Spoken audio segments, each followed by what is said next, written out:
speaking of Hall of Fame, it brings us to one big question, which is, which Hall of Fame player would you most like to see in today's NHL? So many great options. I can't wait to hear what the answers are. Yeah. We'll critique them. Trust me. Start with Justin. All right. Who would you like to see playing from the Hall today? Who would I like to see playing from the Hall of Fame today? Well, it's Bobby Orr, Ace. It's Bobby Orr. I would love to see it. I had a great uncle, my uncle Jerry Topazzini. He played for the Bruins in the 50s and 60s. He always used to tell me all about Bobby Orr, how great he was. My father, same thing. Big Bruins fan, obviously. He used to tell me, Bobby Orr this, Bobby Orr that. He was the best. So naturally, my curiosity, I'd like to see how he played in today's game. What numbers would he put up today in today's game? I have no idea, but do you guys have the idea on the number one stat that'll never ever be broken, and the plus minus he had in 1970? You know what it was? Plus 130 or something? Plus 124 in wild. 1 year. And plus he did that with those bobsleds on his feet. You see those skates? Imagine what he's got today with the nice skates. That's what I had as an 8-year-old. My first pair of skates were like those. That's Clearly, Bobby Orr is a fantastic answer. Do you have something better than that, Cass?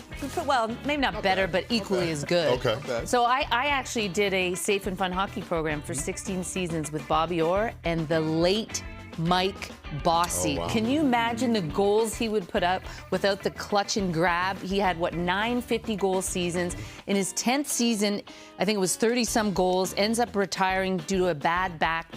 His back wouldn't have been as bad if he played in this era. This guy could shoot and score from everywhere. It was unbelievable. Imagine having that guy playing with this type of hockey today. I think there would have been about, 7 or 8 more 50-goal seasons. That was a good one, huh? I like it. That was saying he might be the greatest goal scorer ever if he played in this honestly, that's pretty incredible. My first jersey I had as a kid was a Mike Bossy jersey. That's why I wore 22 until I found out about Willie O'Ree. But those are all pretty good answers.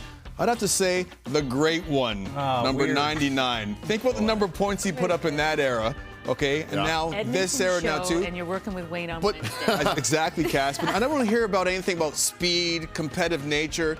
Did you know that Gretz smoked Pele? The best soccer player of all time? Look at 99, head down, just digging in. Get it, Gretz. Look at him just eat. It's not even close. Just smoked him. He's probably the most competitive hockey player to put on the skates ever. So I'd love to see number 99 playing in this era. No clutching, no grabbing. Just strictly hockey sense. Oh, my goodness. Attaboy, Gretz. He put up 250 in the old era. Imagine what he'd be doing. Oh, he put up 500.